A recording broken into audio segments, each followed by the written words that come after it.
Hello everyone, मैं हूँ Rimita and welcome to another episode of midnight alone. जैसा कि मैंने आपसे कहा था कि आज के मिडनाइट अलोन एपिसोड में मैं वेरोनिका की रियल स्टोरी आप सबके साथ शेयर करूंगी। तो चलिए बढ़ते हैं आज के मिडनाइट अलोन के हॉरर कोस्टर राइड पे।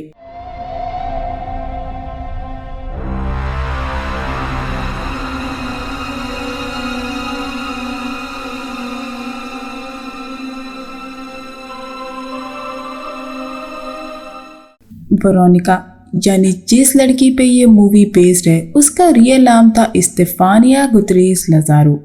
साल था 1990 मैड्रिड, स्पेन। गुटरेस के पिता यानी स्टेफानिया के दादाजी हॉस्पिटल में थे जहाँ पे वो अपनी आखिरी सांसें ले रहे थे। स्टेफानिया के पिता ने अपने बच्चों को बुलाया था ताकि वो अपने दादाजी को आखिरी बार देख लें। यही वो लास्ट फैमिली गैदरिंग थी। उनके दादाजी ने दिल खोल के उन बच्चों को प्यार किया। अगर अब स्टेफानिया के परिवार की माने तो उसके परिवार ने बताया कि उनके दादाजी के आखिरी शब्द जो उन्होंने स्टेफानिया यानी अपनी पोती के कान में फुसफुसाए थे वो ये थे कि अगर मैं तुम्हें इस जिंदगी में नुकसान नहीं पहुंचा सकता तो मैं ये अगली जिंदगी में करूंगा। और ये कहने के बाद उसके दादाजी गुजर गए। इसके कुछ महीने बाद स्टेफानिया की दोस्त का बॉयफ्रेंड मोटरसाइकिल एक्सीडेंट में मारा गया था। इस बात से उन दोस्तों का ग्रुप इतना दुखी था कि उन्होंने ओकलिज्म यानी जादू टोने को एक रास्ते की तरह देखा जो उनके दोस्त के मरे हुए बॉयफ्रेंड से कांटेक्ट करवा सकता था। और स्टेफानिया के डैड भी गुजर चुके थे जो उसको उसके मरे हुए डैड से कांटेक्ट करवा सकता था। और ये जादू टोना उसके मरे हुए डैड से कांटेक्ट करवा सकता था, जिसके लिए उन्होंने एक्लिप्स यानी सूर्य ग्रहण के दिन को चुना। उन दोस्तों ने अपने स्कूल में सियोन्स किया और वीजी बोर्ड का इस्तेमाल किया। कुछ टाइम बाद एक टीचर ने उन्हें पकड़ लिया और वीजी बोर्ड को तोड़ दिया। स्टेफानिया और उसके दोस्त अपने लव्ड वन से कांटेक्ट बनाना चाहते थे, लेकिन उन्होंने किसी और ही चीज से कांटेक्ट बना लिया था जो बहुत ही इविल और सिनिस्टर थी। इसी वक्त एक अननेचुरल काला धुआं वीजी बोर्ड से निकल के स्टेफानिया के अंदर चला गया और उस काले धुएं को स्टेफानिया ने इनहेल कर लिया था। और स्टेफानिया का कांटेक्ट जिस इविल एंटिटी से उस वीजी बोर्ड के थ्रू हो गया था उसने उसे घर तक फॉलो किया और उससे जुड़ गया, जिसके बाद स्टेफानिया को डिफरेंट काइंड्स ऑफ हेलुसिनेशन और बुरे सपने आने लगे और उसका बिहेवियर बहुत ही आक्रामक हो गया था। दिन था 15 जून 1991। ये वही दिन था जब स्टेफानिया और उसके दोस्तों को सियोन्स किए हुए 3 दिन बीत गए थे। उसी रात डिटेक्टिव जोस रोमेरो को इमरजेंसी कॉल आया था जहाँ पे उनसे तुरंत मदद मांगी गई थी। कॉल पे थी स्टेफानिया की माँ। स्टेफानिया की माँ ने उन्हें बताया कि स्टेफानिया को डार्क क्रीचर जैसी आकृति घर में दिखती है और स्टेफानिया ने अपनी फैमिली पे वायलेंटली अटैक किया है, जिसके बाद वो ब्लैक आउट हो गई और उसको उस टाइम की कोई भी मेमोरी याद नहीं थी। उसकी माँ ने कई एक्सपर्ट्स और डॉक्टर्स को दिखाया, लेकिन उन्हें बायोलॉजिकली कुछ भी गलत नहीं मिला। कुछ ने बताया कि उसे एपिलेप्सी थी, लेकिन उसको ये बीमारी कैसे हुई इसका जवाब किसी के पास नहीं था।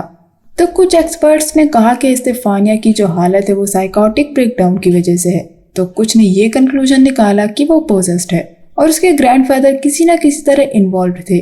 स्टेफानिया की यातनाओं का सिलसिला कई महीनों तक चला, जहां उसे फिजिकली मेंटली टॉर्चर किया गया। आखिरकार स्टेफानिया उस इविल एंटिटी से लड़ाई हार गई।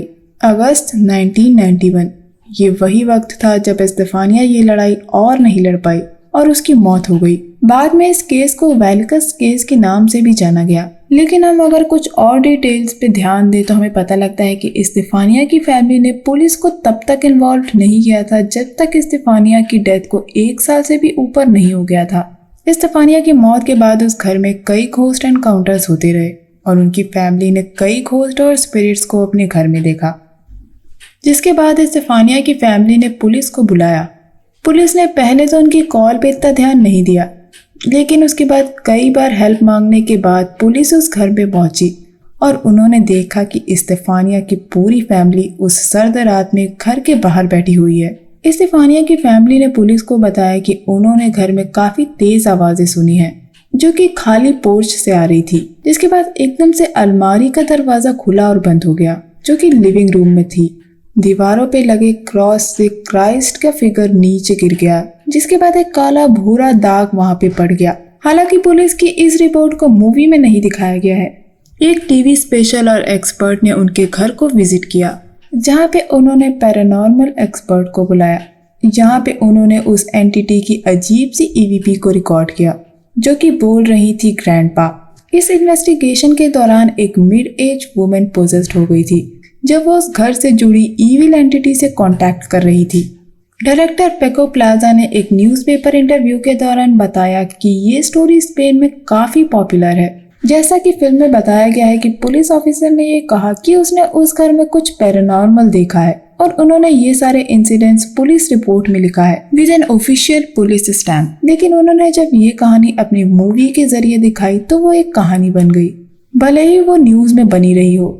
इस दुनिया में कितनी अलग अलग सच्चाइयां हैं ये जानने के लिए आपको सिर्फ डिफरेंट न्यूज़पेपर आर्टिकल या उन केसेस को पढ़ना पड़ेगा। और अगर इन केसेस और रियल स्टोरी को कोई बताता या दिखाता है तो ये डिपेंड करता है कि उसको किस तरह दिखाया जा रहा है और कौन दिखा रहा है। वेरोनिका मूवी के डायरेक्टर ने कहा कि वो सिर्फ एक होल विजन देना चाहते थे कि आप इन डार्क डिटेल्स के बारे में क्या सोचते हैं। आखिर वो कौन सी चीज थी जिसने इस क्रीपी टेल ऑफ वेरोनिका को जन्म दिया। दोस्तों, पर्सनली जब मैंने इस केस पे रिसर्च किया और कई आर्टिकल्स और कहानियां पढ़ी और जब मुझे ये पता लगा कि उसके ग्रैंडफादर ने मरने से पहले ये कहा था कि इस जिंदगी में जो नुकसान मैं तुम्हें नहीं पहुंचा सका हूँ वो मैं तुम्हें अगली जिंदगी में पहुंचाऊंगा, तब मुझे ऐसा लगा कि हो सकता है कि ये कोई जनरेशन कर्स रहा हो जो उसके ग्रैंडफादर के साथ था और जिसके बाद वो वेरोनिका से जुड़ गया, क्योंकि ऐसे कई कर्स हैं जो जनरेशन टू जनरेशन पास होते हैं। या हो सकता है कि उसके दादाजी को भी वो इविल एंटिटी दिखती हो और वो उसके द्वारा पोजेस्ड हो, जिसके बाद उस एंटिटी ने वेरोनिका को पोजेस कर लिया। क्योंकि ये एंटिटीज ऐसे ही लोगों को ढूंढती हैं जो कि मेंटली या फिजिकली वीक हो। और अपने डैड को खोने के बाद वेरोनिका उनसे किसी न किसी तरह कांटेक्ट करना चाहती थी क्योंकि वो उन्हें बहुत मिस करती थी। या ये भी हो सकता है कि उस जमाने में टेक्नोलॉजी इतनी एडवांस नहीं थी, तो अगर कुछ एक्सपर्ट्स ने बताया कि स्टेफानिया को एपिलेप्सी थी, इतनी एडवांस टेक्नोलॉजी ना होने की वजह से भी हो सकता है स्टेफानिया की इस बीमारी का कारण ना पता लग पाया हो। इस केस की डिटेल्स और कहानियां और जो लोगों ने बताया और जो एक्सपर्ट ने बताया वो बहुत सी तरफ इशारा करती हैं, लेकिन आखिरकार स्टेफानिया के साथ क्या हुआ और उसने ये सब कैसे झेला और उस पर क्या बीती, ये तो सिर्फ स्टेफानिया ही बता सकती है जो अब इस दुनिया में नहीं है। और ये राज स्टेफानिया के साथ ही इस दुनिया से चला गया। जब पैरानॉर्मल एक्सपर्ट ने उनकी फैमिली के घर को इन्वेस्टिगेट किया तो उन्होंने बताया कि स्टेफानिया की स्पिरिट अभी भी उस घर में मौजूद थी जो अपने फैमिली को किसी तरह बचाना चाहती थी। इसीलिए ईवीपी पे ग्रैंडपा सुनाई पड़ा था। उनका मानना था कि स्टेफानिया अपने ग्रैंडफादर को रोक रही थी। स्टेफानिया के साथ चाहे जो हुआ हो, चाहे वो बीमार रही हो या पोजेस्ड हो, लेकिन उसकी मौत बहुत ही दर्दनाक तरीके से हुई। I pray his soul rest in peace। तो दोस्तों, ये था मेरा मिडनाइट अलोन का एक और एपिसोड रियल वेरोनिका यानी स्टेफानिया की रियल स्टोरी पे। उम्मीद करती हूँ आपको ये एपिसोड पसंद आया होगा क्योंकि इसमें वो डिटेल्स भी शामिल हैं जो बहुत कम लोगों को पता है। दोस्तों, अगर आपको ये वीडियो पसंद आया है तो आपको पता है कि क्या करना है। कमेंट सेक्शन खुला है और आप मुझे बताइए कि आखिर इस डार्क एंटिटी का स्टेफानिया से जुड़ने का सिलसिला कहाँ से शुरू हुआ और उसकी वजह क्या रही। तो दोस्तों, चलिए मिलते हैं मिडनाइट अलोन के एक और एपिसोड में। तब तक के लिए अपना बहुत ख्याल रखिए। Stay safe, keep hunting, lots of love.